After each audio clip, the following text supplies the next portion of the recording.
It's hard today to get into the solemn mood that we are supposed to be in for Yizkor, but um, I that's a good thing. Okay, because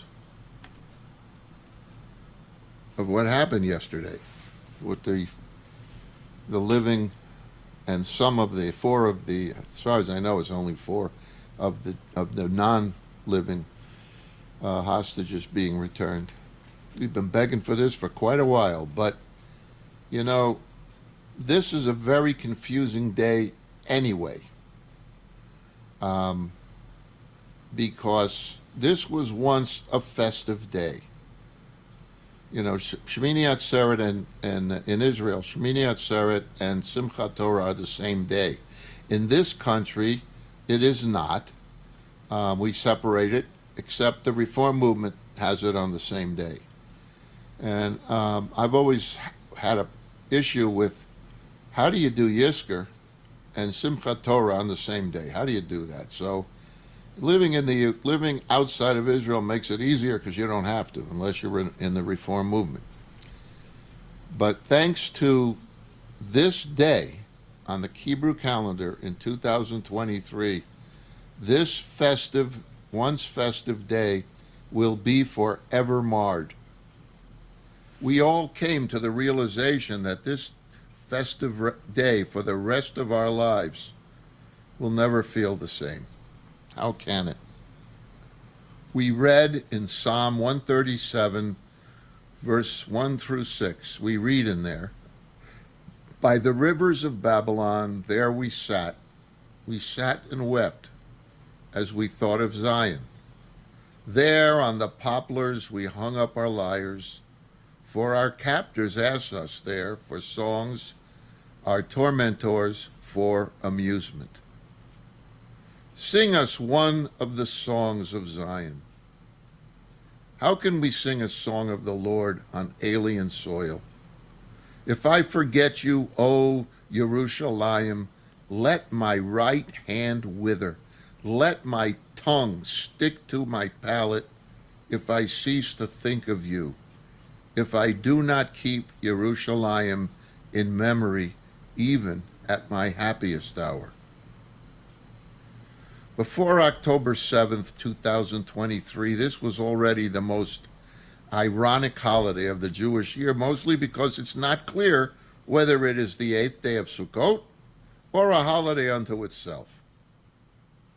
On the one hand, the word Shemini literally means eighth, suggesting that it follows the 7th day of Sukkot. In the Torah, it is referred to as Atzeret. The shoresh, or the root word, would be ayin tzadik resh. Ayin tzadik resh. And you know what that means? It means a day of stopping, the final day of a long festival. But in our liturgy, whenever we mention Shemini Atzeret, we refer to it as the same thing as Sukkot, Zaman Simchatenu, the season of our joy. I pointed that out during our prayers. And it's the same term we use for Sukkot, as I say. Whenever we mention the Shalosh Regalim, the three pilgrimage festivals, as I said, there's only three: Pesach, Shavuot, and Sukkot. Nobody in the entire Jewish world, nobody ever declares that Shemini Atzeret is a fourth pilgrimage festival, or even a festival at all. Nobody, except by mistake. You won't find any scholar or rabbi or cantor or anybody that knows the calendar, the Jewish calendar, would ever say Shemini Atzeret is a fourth festival. And on the other hand, the Talmud in Sukkah 48a, in Tractate Sukkah, describes this day as Regel Bifnei Atzmo, which means a pilgrimage festival unto itself. It says it in the Talmud, in the Gemara. We should all know that on this day we are done with our Sukkot obligations. We all know that. You don't go in a sukkah. You don't wave lulav and etrogim. It's done. We're no longer asked to l'shev basukkah, to sit in the sukkah, and to shake the arba'at haminim, the lulav and etrog, after the seventh day. And if Shemini Atzeret was part of Sukkot, then we would still be doing these things, wouldn't we? That is why this is not part of Sukkot, that it is a unique festival. To complicate matters even more, there is the challenge outside of Israel that this festival has been split into two holidays. As I said, Shemini Atzeret and Simchat Torah. What is that all about? It almost sounds meshugah. We keep adding holidays. We already had enough holidays this month, didn't we? No one can understand it because it was invented by the sages of the Talmud for those who live outside of Israel. Inside of Israel, this doesn't exist. In Israel, by the way, there is only one day, as the Torah suggests, which ironically, you know what Israel calls it? Simchat Torah. They don't even refer to it as Shemini Atzeret. It doesn't really exist in modern Israel. It's Simchat Torah. It's the day of joy, because it says so, the day of our rejoicing. So this creates a major challenge for us Jews. We love to make it hard for ourselves. We love to make everything confusing. We want to make it as confusing as we can, which is why nobody really knows what the purpose of this holiday is. Nobody even knows about it. They don't come to shul for today, although we have, looks like, over 500 people now here with us for Yizkor, which will start in a minute. But there are exactly three midrashic perspectives of this day. Of course, a midrash is a story that the rabbis tell to a situation. So, the best known of the three is one that is about the king who throws a 7-day party, and just as his guests are packing up to leave, the sovereign pleads with them, wait, just stay for one more day, please. We're having so much fun. Don't leave. So remember that whenever our midrash mentions a theoretical sovereign, or a hypothetical sovereign, in this case, it's talking about God. So if I were cynical, and obviously I am, I would call this the festival of irony, even though, ironically, ancient Hebrew has no such term. I don't know if you realize it, but there is no notion of irony. There's no term, there's no word, nothing in ancient Hebrew for this. But the irony of this day takes a quantum leap in the year 5784 or 2023. This is now not only a festival day, but truly a day of memory. It is now the eternal yortzeit of the 1,200 Israelis violently, ferociously, brutally, and proudly murdered by Hamas terrorists. They were proudly murdered. They videotaped it and showed the world how proud they were of their atrocity. On October 7th, 2023, Shemini Atzeret, Simchat Torah, 5784. And we will always remember not only that day, but also the day that launched the most brutal, tragic war in Israel's 76-year history. It was terrible. Remember all the Divrei Torah that we gave to try to get everybody to understand the history of Israel and the kind of people that are trying to destroy it? It was horrible. It was a horrible time. We'll never forget it. Not like we won't forget it like when President Roosevelt said Pearl Harbor will be a day of infamy. 9/11 was a day of infamy, and October 7th, of course, Simchat Torah 2023 was a day of infamy too. It is absolutely appropriate to make this day a permanent day of memory, and it will be hard not to do so. How can you? How can you forget it? So many Jews the world over sat and cried then, and cried after, and cried for 2 years until yesterday. And then we cried from joy.